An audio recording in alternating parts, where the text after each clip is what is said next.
지금 처한 현실보다 그 현실을 해석하는 것이 더 중요하죠. 금요일 날 중보기도를 내놓으라고 하니까 다양한 것을 내놓으시더라고요. 이런 거 저런 거. 근데 그 내용들이 어떤 사람한테는 정말 힘든 일이고요. 어떤 사람한테는 정말 쉬운 일입니다. 그러나 어때요? 그것을 받아들이는 사람들의 마음은 다양하다는 거죠. 그렇지 않겠습니까? 그 내용 중에 하나 이런 것이 있었습니다. 뭐 나쁜 것이 아니니까 얘기 나도 될 것 같아요. 이제 아이를 낳아야 하는데 두렵다는 거죠. 두렵습니다. 그거 정말 두렵습니다. 그리고 되게 얼마나 힘든 일입니까? 그리고 여성분들이 그렇다며요. 아이를 한 번 낳을 때 내가 다시는 안 난다. 근데 한 번 낳으면요 또 하나님이 망각의 은혜를 주셔가지고 또 낳게 돼요. 그리고 두 번째 낳을 때 내가 진짜 이 짓거리 다시 안 한다. 그러다가 또 낳게 돼요. 신기하죠. 그런 연륜이 많은 부모님들, 엄마들 앞에 이제 막 아기를 갖고 낳아야 되는 그 이제 세대의 부담감을 어때요? 모르진 않지만 달리 느껴지지 않습니까? 괜찮어, 이겨낼 수 있어, 다 감당이 돼. 그러나 여러분, 그건 경험한 사람의 얘기죠. 경험하지 않은 사람한테는 두려움입니다. 정말로 힘든 일일 수 있습니다. 이제 새롭게 직장을 간다거나 새로운 학교를 간다거나 여러분 그건 되게 두렵습니다. 마음은요 이토록 우리의 삶의 모든 부분과 계속 커뮤니케이션, 소통합니다. 그러니까 마음이 다쳐버리거나 상하거나 마음이 힘들면 다 힘들어집니다. 부부도요 막 사랑한다고 막 엄청 막 이벤트 막 하고 막 그러다가 마음 한번 상해봐요. 이 등 돌리는 거는 순간이더라고요. 순간입니다. 왜 그렇게 될까요? 마음이 상해서 그런 겁니다. 논리적으로 이론적으로 생각해 볼 때 마음이 상하는 게 아니라 이 감정, 마음이 상하니까 논리도 안 통하고 이론도 안 통하는 겁니다. 마음이 이렇게 중요합니다. 그러다 보니까 심지어 모든 것들 다 이룬 사람들도요. 마음 하나 잘못되면요. 순간으로 다 잃어버릴 수 있습니다. 여러분 혹시 그런 생각 안 해보셨어요? 저는 가끔 이런 생각을 자주 하는데 내가 예수님을 믿으니까 내가 교회에서 복음을 들었으니까 지금의 이 현실을 이겨내고 극복하는 거지 내가 만약에 예수님 몰랐다면 나도 진짜 힘들었겠다. 되게 힘들었겠다. 어떤 상황을 내가 이겨내거나 극복하지 못하겠다. 저는 정말 자주 그런 생각을 합니다. 내가 붙들고 사는 이 복음 자체가 정말로 능력이구나. 아까도 말씀드렸지만 금요일 날 목사님 누가 이렇게 힘들어한다라고 해서 자기의 기도 제목은 아니지만 남의 기도 제목을 부탁하더라고요. 얼마나 아름다워요. 근데 진짜 힘들겠더라고요. 그래서 우리 막 기도했어요. 여러분 저는요 여러분이 금요일 날 오셔서 기도하는 분들 있잖아요. 전 영적으로 그 누구보다도 그런 분들이 풍성해질 거라고 저는 확신합니다. 결국 누군가를 위해서 뭔가를 위해서 한다고 했던 그 위함들이 나를 위한 거라는 걸 나중에 깨닫게 됩니다. 깨닫게 됩니다. 누가 그러더라고요. 고종 황제가 처음에 선교사가 따가갖고 테니스를 막 치고 있으니까 테니스 한국에 테니스가 어디서 그때 그렇죠? 그리고 왕들은요 왜 빨리 죽었냐면 좋은 걸 먹고 운동을 안 해. 그러니까 선교사들이 테니스를 탁 치니까 고종 황제가 뭐라고 했는지 알았어요? 아니 왜 그렇게 힘든 거를 애들을 시키지 직접 하십니까? 그런 거예요. 이 뭐냐면은 이 운동이 힘들어 보이지만 결국 이것이 내게 양약이 된다는 것을 서양 사람들은 다 안 거잖아요. 여러분 우리끼리 얘기했는데 우리 어렸을 때 운동하면서 하신 적 있으세요? 우리 부모님 세대가? 먹고 살기 힘들어요. 현장에서 그냥 빠득빠득 살아요. 운동을 어떻게 해요? 배부른 소리지. 그러니까 사람들이 몸에 관심이 없었어요. 지금은요. 온통 한국 땅에 온통 몸만 관심이 있습니다. 아침 방송 보세요. 그건 뭐예요? 몸에 좋은 것 쫙 또 의사들 뭐 양약 한방 뭐 다 나와가지고 막 첫 번째 막 탁 우린 또 그거 뭐 데이케어 센터에서 맨날 그것만 돌려보잖아. 또 엄마들이 할머니들이 너무 좋으니까 중요하지요. 근데 여러분 마음 상하면요 다 필요 없어요. 마음이 그렇게 중요하다는 겁니다. 여러분 팝의 황제 하면 떠오르는 인물 있습니까? 준비 시작. 마이클 잭슨 역시 야 2부가 수준이 높네. 1부 때는요 잘 안 나왔거든요 이게. 근데 마이클 잭슨 그죠? 근데 여러분 그걸 어떻게 알아요? 그 정도로 마이클 잭슨이 영향력이 있었다는 거 아닙니까? 마이클 잭슨 대단한 분이에요. 정말 대단한 분이에요. 그분이 그때 당시 만들었던 음악은요 지금 들어도 조금도 촌스럽지 않아요. 그게 바로 천재성이 있는 거죠. 물론 그가 천재성만 하나 가지고 이렇게 된 게 아닙니다. 어릴 때에 여러분 아시잖아요. 잭슨 5. 근데 그게 형제들하고 같이 연합했잖아요. 사촌까지 해서 그 아버지가 죽도록 훈련시킨 거예요. 그러니까 마이클 잭슨에게도 뭐 흑인들이 또 노래 또 좋아하지 않습니까? 예, 소울이 있잖아요. 그런데 워낙 잘한 것도 있지만 그렇게 아버지의 그 극성이 또 그 만들어낸 것도 있는데 왜 그렇게 했을까요? 돈이 되니까. 돈이 되니까. 어쨌거나 음악성이 실제로 깔려있던 마이클 잭슨은요 이 일을 통해서 정말 일약 스타가 되고 그가 어릴 때 불렀던 벤이라는 거 노래 아세요? 벤 제가 듣기만 했지 잘 몰라 그거는요. 자 그런데 정말 훌륭한 분인 건 우리 인정해줘야 돼요 여러분. K-팝 가수들이요? 예? 그거 그냥 되는 거 아니에요. 저는 못했을 것 같아요. 하루에 8시간 어떻게 댄스를 해요. 좋은 것도요 하루 8시간 계속하면요 설교 준비가 아닌 이상 진 빠져요. 여러분 보십시오. 근데 그게 그냥 된 게 아니라는 거예요. 그렇게 천재성을 갖고 있고 노력했던 그 마이클 잭슨 전 세계에 알려진. 그래서 미국의 대통령은 못 가도 마이클 잭슨은 간 곳이 더 많아요. 문화가 가져다주는 힘, 그의 영향력. 그런 모든 것을 다 가진 마이클 잭슨이 50세에 약물 과다로 심장마비로 죽습니다. 뭐가 부족해서 그랬을까? 그는 늘 외로웠다는 거죠. 저는 사실 마이클 잭슨 하면은 좋은 이미지가 많이 없었어요. 우리 어떤 사람을 평가할 때 사실은 한쪽 면만 보고 이렇게 쉽게 판단하면 안 되는 게 많습니다. 그리고 여러분 늘 말씀드린 유튜브 조심하십시오. 유튜브는 검증되지 않은 소식들이기 때문에 실제로 과학적으로 입증된 것도 없는 게 거의 90% 이상이고 객관적이지 않습니다.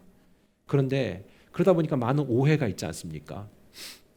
마이클 잭슨이 MTV에서 자신의 그 지나간 삶을 회고하면서 이렇게 얘기했습니다. 사람들이 또 이렇게 짓궂은 질문하잖아요. 왜 당신은 그렇게 성형을 많이 하냐고.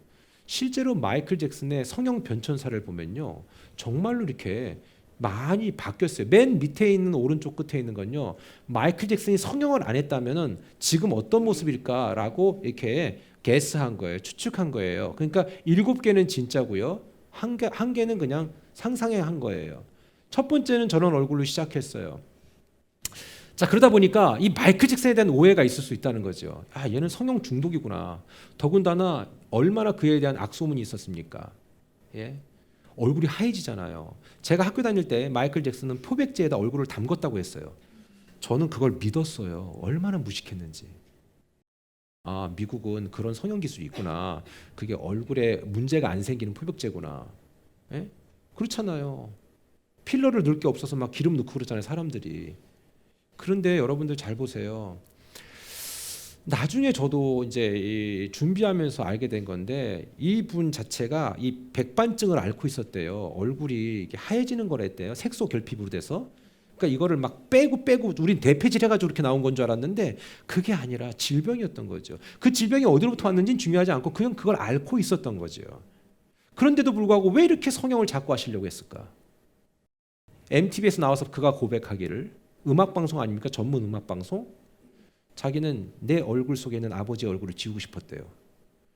저도 그 사실은 몰랐어요. 전 마이클 잭슨하고 친하지 않거든요. 그런데 보세요.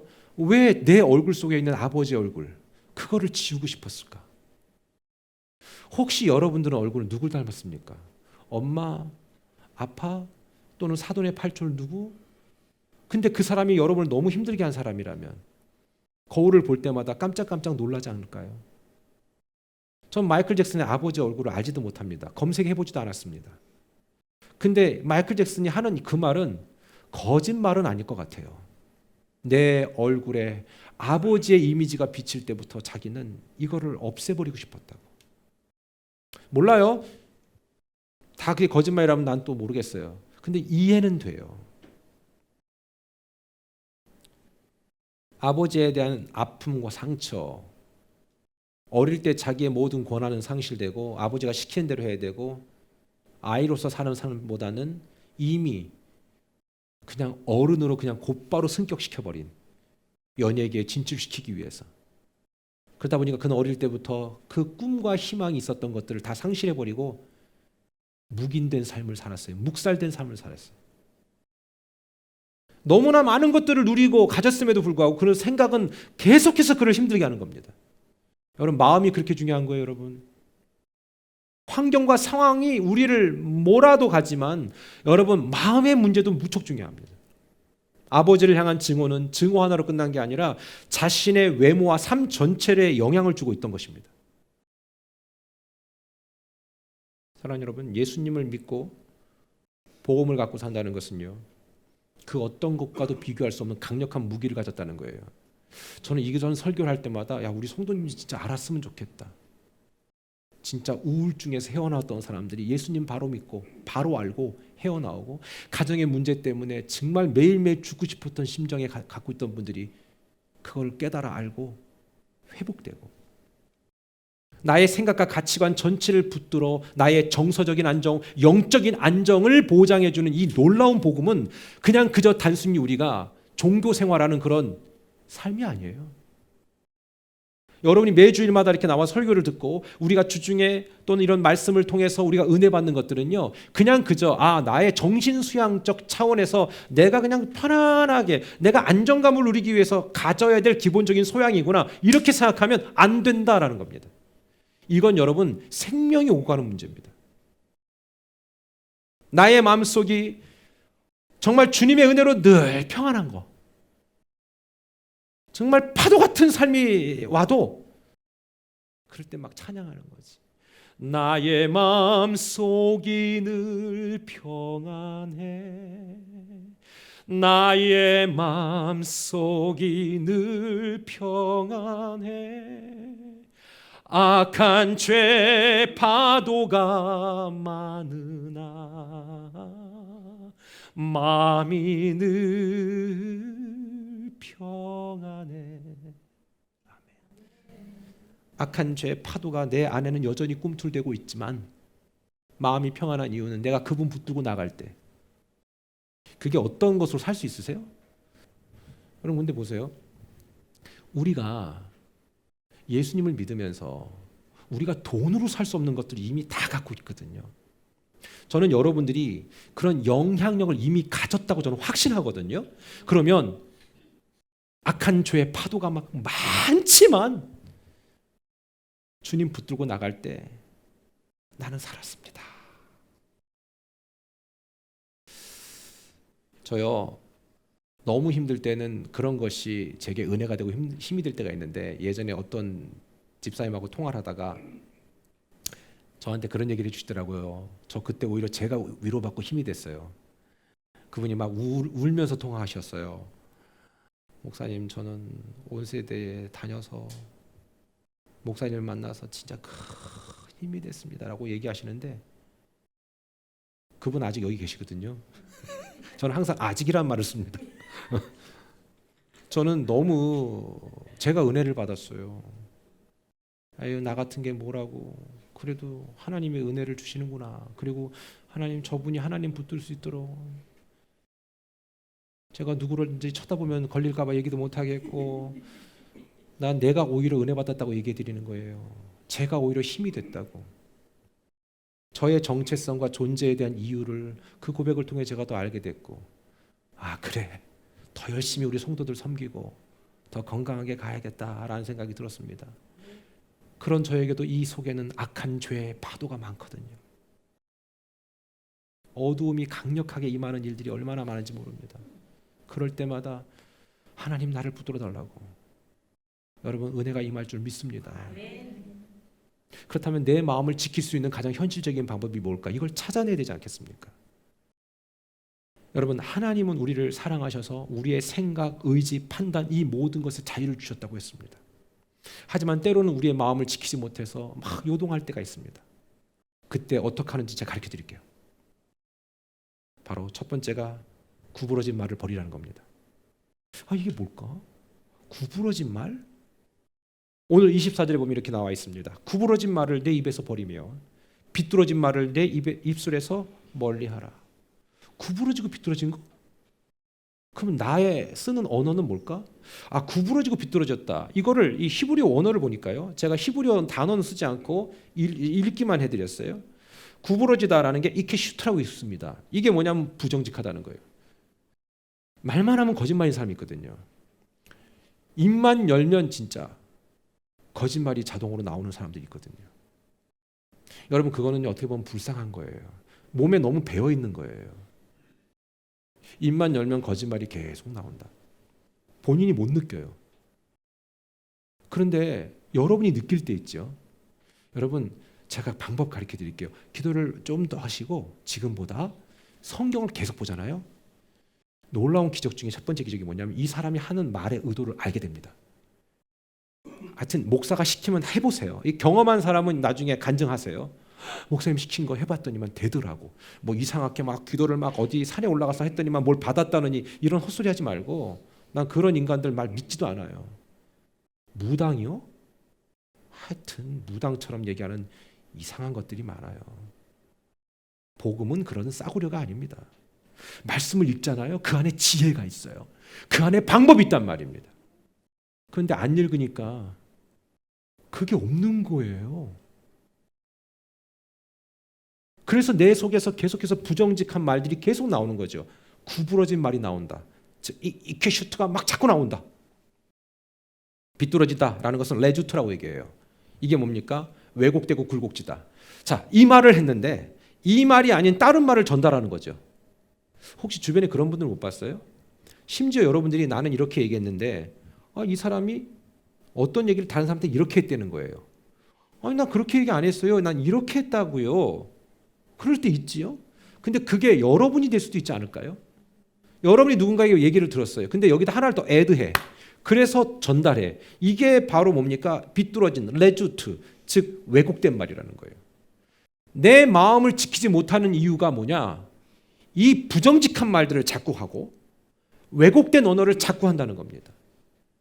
이거를 떠나보내야 됩니다.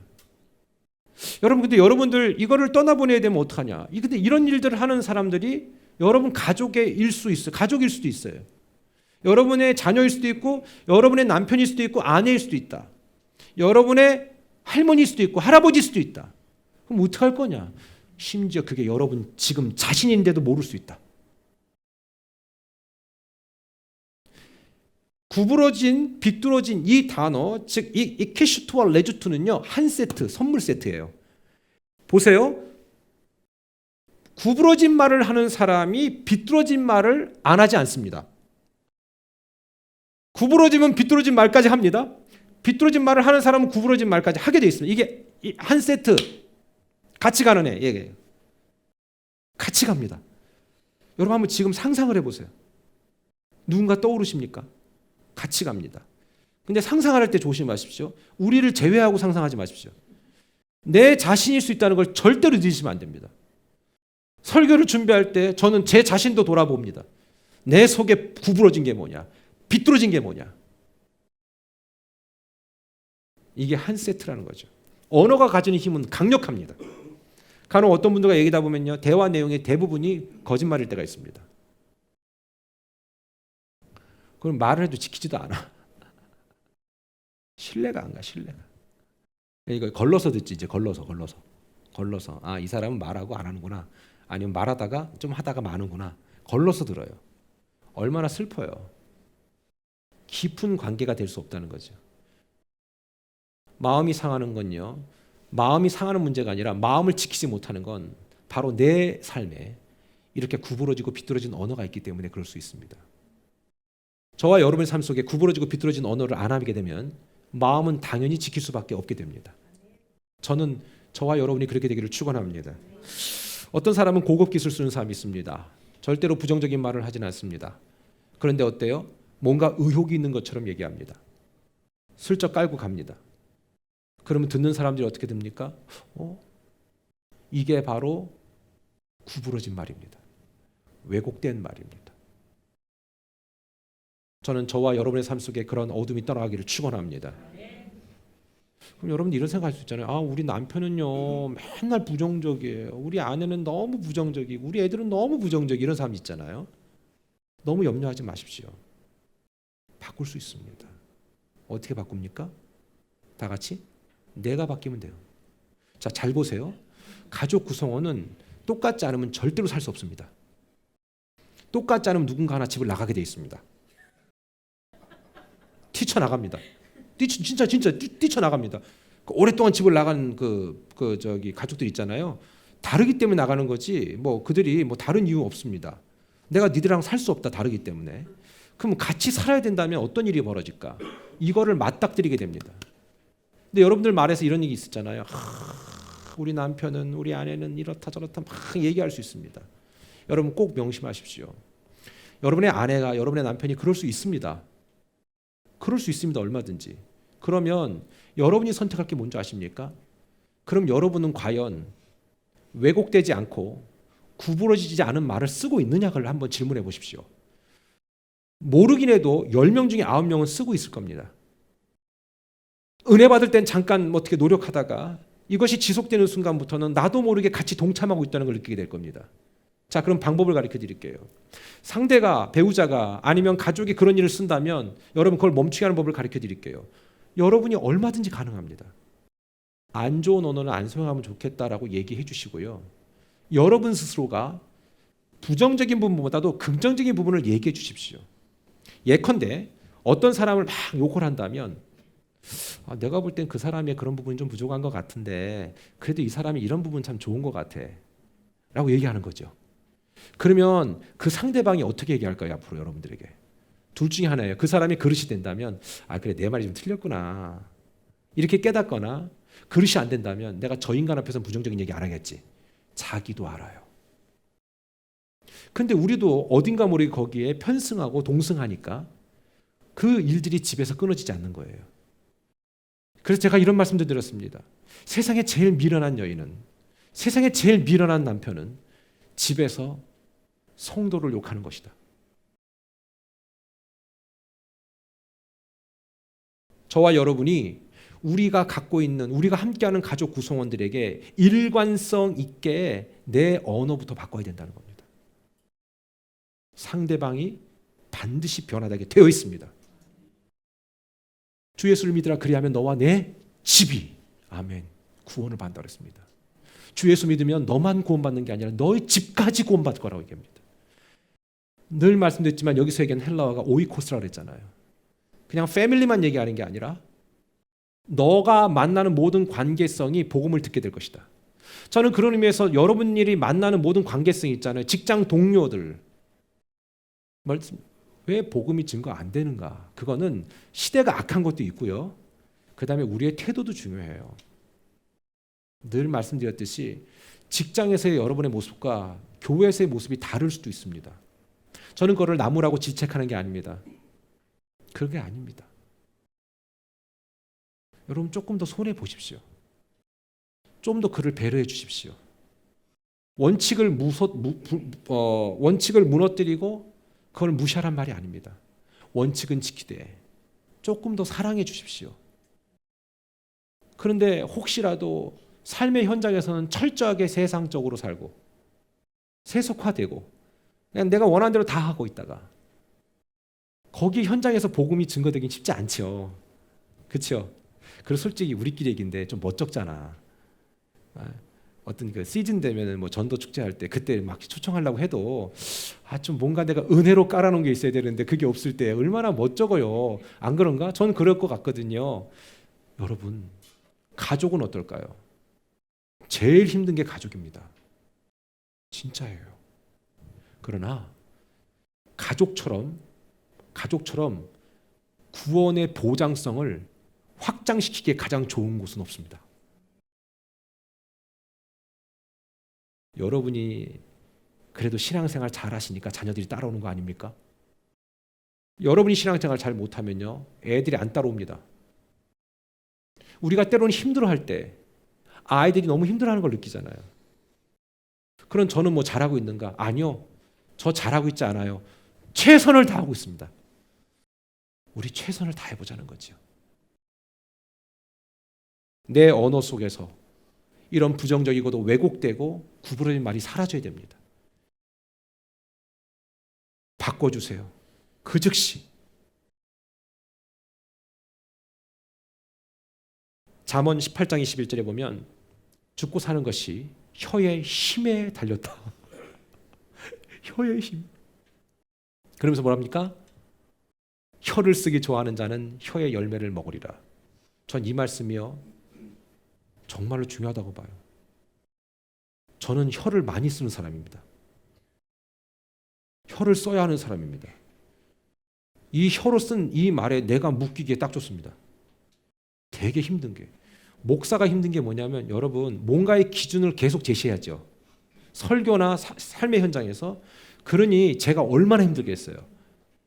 내가 그것을 못할 때에 안 한다면 얼마나 힘들겠어요. 사기지 그게. 그러니까 전 너무 힘들어요. 여러분은 많은 말을 안 했기 때문에 더 편하잖아요. 근데 기억하십시오.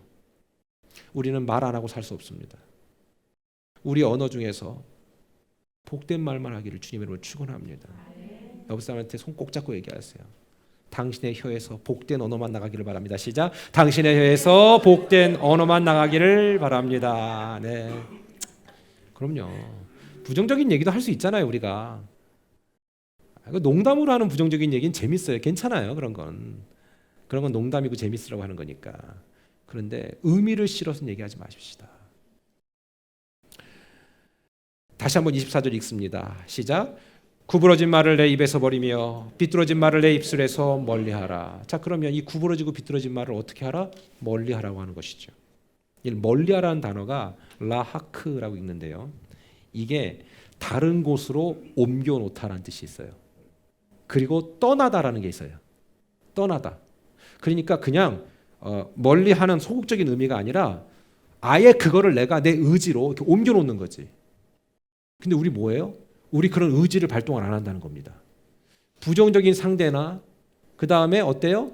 왜곡된 언어를 쓰는 사람들을 보면 우리 그냥 이렇게 피하는 정도로 피하기는 하나? 아니면 같이 어머머 그래 맞아 막 이러면서 막 편승하나? 좋아요. 그러지 않는다고 가정하에 피하잖아요. 그것도 중요하지만 좀 더 적극적으로 그걸 옮겨놓을 정도로 여러분의 의지가 개입되어야 된다는 거예요. 그래서 말씀드린 거예요. 여러분의 가정 가운데 여러분의 가까이 함께하는 사람들이 부정적인 왜곡된 언어를 자꾸 쓰는 사람이 있다면 여러분이 그것들을 옮기셔야 돼요. 그거를 위해서 개입하셔야 돼요. 적극적으로 개입하셔서 긍정적인 부분을 얘기해야 돼요. 왜 저와 여러분의 주변에서 우리와 우리 주변에서 부정적이고 왜곡된 언어가 계속 끊이지 않는 건가? 우리가 그 상대방을 설득시킬 만한 설득력이 없는 거예요. 이 말이 뭐냐? 내 삶 속에도 여전히 그 왜곡되고 굴절된 것들이 심층적으로 자리 잡고 있기 때문에 내가 그 상대방을 설득할 만한 그 내용을 찾아내지 못하는 거래요. 그래서 나도 거기에 듣고 있는 것으로 편승하고, 그리고 또 하나는 뭐예요? 거기에 정확한 또 다른 대안을 설정해 주지 못하기 때문에 그 분위기가 그 커뮤니티에서 그 가정에서 계속해서 흘러가고 있는 거예요. 어때요? 좀 이해되십니까? 여러분의 아내나 여러분의 남편이나 여러분의 자녀가 뭔가 부정적인 얘기를 했을 때 그건 아니지. 생각해봐. 만약에 이러고 이렇다면 어떻겠어? 그거보다는 훨씬 낫잖아.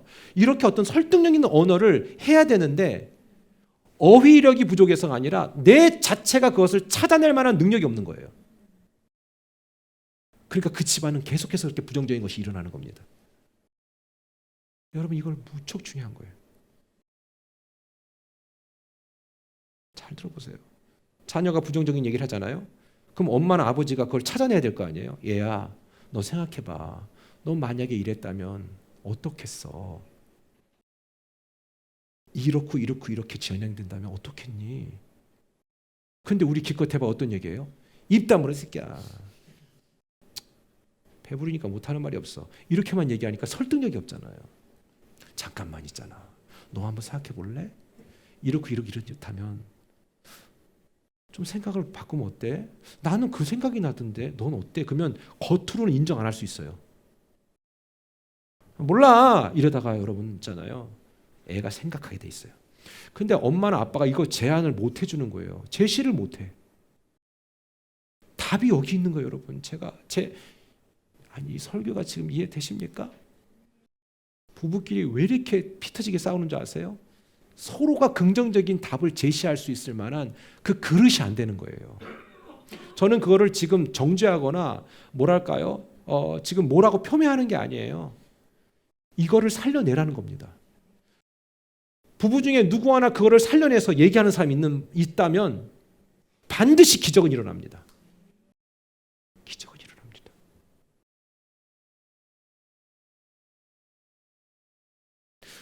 이 모든 것이 성화된다라는 거죠. sanctification이라고 얘기합니다. sanctification, 거룩하게 되어진다. 이게 여러분 밤에 뭐 이렇게 딱 이렇게 잠을 자고 일어날 때 곧바로 되는 게 아니에요. 저 예전에 그 재미난 영화를 하나 봤거든요. What Women Want. 혹시 기억하세요? 멜 깁슨이 주연했던 거. 예? 여자들의 마음을 남자들은 몰라요. 그렇죠? 우연한 사고로 이 남자가 여자의 마음을 알게 되잖아요. 엘리베이터에 타도 내가 상상하는 얘기가 아니고 직장 상사로서 밑에 사람이 나한테 여기 올 때 제 마음에 어떤 마음이 깔려 있는지 들리기 시작하고 성령의 내적 음성도 아닌데 재미난 영화지만 시사하는 바가 커요. 좋은 언어가 좋은 거를 가져올 수 있다. 우리는 상대방을 모르잖아요. 그러면 우리 의도적으로 좋은 말을 하는 법을 자꾸 길러야 돼요. 자, 이게 우리가 평생 이러고 안 살았잖아요. 어때요? 여러분은 평생 그렇게 사셨나요? 저도 그렇게 평생 살지 못했거든요. 그런 이게 쉽겠냐고. 목사님이 그렇게 하라 그랬으니까 노력은 해야지 라고 해서 한 이틀은 할 수 있을지 몰라. 근데 이제 일주일 지나면 구속한 주만 보이고 나는 없어져 버리고 그렇게 되는 거잖아요. 근데 끝까지 지속적으로 해보세요. 평생 안 해봤기 때문에 안 되실 거지만 평생 안 해봤기 때문에 도전해 볼 만하지 않습니까? 그것이 저와 여러분을 바꿀 수 있는 거라면 여러분 우리가 나쁜 말을 하든 좋은 말을 하든 하나님은 그거에 영향을 받지 않아요. 그 언어가 나한테 영향을 주고 옆 사람한테 영향을 주지 하나님은 전혀 바도가 되지 않아요. 근데 왜 이렇게 하나님이 너 마음 지키기 위해서 너의 왜곡되고 비뚤어진 말들을 버리고 그것들로부터 떠나고 그거를 다른 데로 옮겨놓고 이런 적극적인 태도를 왜 취하라고 얘기합니까? 너 때문이다. 다 같이 시작. 너 때문이다. 엄밀히 말하면 나 때문이다. 여러분 우리 무슨 뭐 말씀 한번 듣고 내가 주를 위해서 내가 결단해야 됩니다. 주를 위해 결단할 건 한계도 없어요. 주님은 결단을 여러분 해든 안 해든 어떻게든 하나님이 알아서 영광 받으시는 분이니까. 그러나 하나님 우리에게 말씀하시는 것은 그것 때문에 너가 살지 않냐 이거예요. 너가 살지 않냐? 야, 너 누구 좋냐? 이거지. 전 그렇게 생각합니다. 우리가 하나님을 위해서 산다고 했던 모든 내용들은요, 결국 그 결과물은 누가 먹어요? 내가 먹잖아요. 성경이 좀 극단적이긴 한데 이 말이 참. 그래서 우리가 이런 적극적인 어떤 태도가 없으면 이것들을 떠나보낼 수 없습니다. 심지어 마가복음 9장 43절에서는요. 만일 내 손이 너를 범죄하게 하거든 찍어버리라. 장애인으로 영생에 들어가는 것이 두 손을 가지고 지옥 곧 꺼지지 않는 불에 들어가는 것보다 낫다. 믿으시면 아멘. 아멘. 저도 아멘. 이렇게 되면 천국은 다 장애인만 있겠네. 솔직히 안 그렇습니까? 두 번째 9장 45절 만일 내 발이 너를 범죄하게 하거든 찍어버리라. 다리 저는 자로 영생에 들어가는 것이 두 발을 가지고 지옥에 던져지는 것보다 낫다. 9장 47절에는 만일 내 눈이 너를 범죄하게 하거든 빼버리라. 한 눈으로 하나님의 나라에 들어가는 것이 두 눈을 가지고 지옥에 던져지는 것보다 낫다. 그럼 우리 하나님이 여러분 눈 빼고 팔 자르고 뭐 발목 확 그냥 나가게 하고 우리 하나님의 목적이 이겁니까? 아닙니다. 이 정도로 네가 극단적인 의지적 결단 없으면 안 된다 이겁니다. 여러분 말씀드렸잖아요. 이미 우리는 중독이라는 건 술, 담배만 중독되는 게 아니에요. 그것만 중독이 아니에요. 뭔가 안 하면 막 손발 떨리는 거 있거든요. 막 지독한 취미 생활. 이거 안 하면 막 안 될 것 같은 거. 다 중독입니다, 여러분. 목사님 이렇게 극단적으로 얘기하세요. 아니요. 전 팩트를 말해드리는 거예요. 그게 사실인 거예요. 그걸 안 하면은 막 미치겠고. 그게 중독 아니에요. 그게 애딕션이에요. 애딕션. 그게 중독이라. 여러분 무엇에 중독되어 계십니까? 어떤 사람은 또 막 게임에 중독돼요. 어떤 사람은 도박에 중독돼요. 도박은 손발을 잘라도 한다며요. 우리 하나님이 우리들에게 두 손 잘라내고 두 발 잘라내고 두 눈 뽑아내는 그런 분 아닙니다. 그런 분 아닙니다. 이 정도로 너가 결단하지 않으면 너 평생에 너를 붙들고 있었던 너의 가치관, 너의 생각, 너의 모든 기준이 너를 못 바꿔 이거예요. 여러분 쉽지 않잖아요. 우리 몇십 년 동안 우리 그냥 살았잖아요. 이게 하루아침에 돼? 어느 집회 가고 막 은혜 받고 막 성령 받아서 막 불 떨어지고 그럴 수도 있지. 그런 분도 나 실제로 봤거든요. 그런 경우도 있지만 그렇게 은혜 받은 분도 이제 기도원 내려가면 현장에서 부딪히는 문제 속에서 자기가 또 결단해야 될 거야. 여러분 믿음은 결단인데 이게 이렇게 쉽지가 않아요. 수십 년 우리는 그냥 내가 편한 대로 살았잖아요. 마음을 지키는 거예요. 먼저 우리 언어에서 왜곡되고 굴절되고 비뚤어진 것을 뽑아내야 될 줄 믿습니다. 그리고 나를 제외한 또 다른 주변 사람들의 그런 모습이 있을 때에 내가 긍정을 심어줄 수 있는 적극적인 태도가 필요한데 그게 내 남편이라면 내 남편에게, 내 아내라면 내 아내에게, 내 자녀라면 자녀에게 내가 말해야 합니다. 그러나 절대로 그 사람에게 인격적인 모욕을 주지 마십시오. 절대로 그런 말 쓰지 마십시오. 너는 하여튼 입만 열면 하여튼 입이 재수가 없어. 뭐 이런 얘기 있잖아. 그런 거 쓰면 안 됩니다. 여러분 그런 말 들으면 여러분 기분 좋아요? 여러분들도 기분 나빠요. 또 좀 기도한다고 치면 어떤 얘기야? 아주 너 이제 사탄이 그냥 아주 진짜 아니요. 맞아요. 사탄이 그러는 거지만 그거 아십니까? 그런 말을 하는 사람도 사탄이 지금 이용하고 있는 겁니다. 상대방의 마음을 후벼 파라는 사탄의 전략에 속는 겁니다. 오늘 이상하게 은혜 받는 분들이 많네.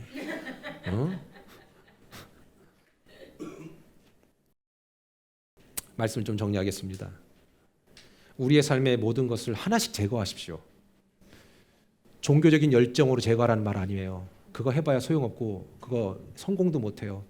하나님의 은혜 부어달라고 기도하시면서 제일 먼저 내 언어부터 바꾸게 해달라고 기도하시고 자꾸 복된 언어를 사용하시고 절대로 쓰면 안 되는 말, 너 때문에 되는 일이 없어, 이 말을 쓰면 안 되고 당신 덕분에 당신을 만나서 야 정말 너무 감사하다. 그 사람이 없었다면, 그 상대방이 없었다면 여러분 여기 있을 것 같습니까? 여러분 다 해결해놨을 것 같죠? 아니요. 착각이십니다. 저는 저와 여러분이 마음을 지키는 이 첫 번째 단계를 꼭 지켜서 승리하시기를 주님 이름으로 축원합니다. 기도하겠습니다.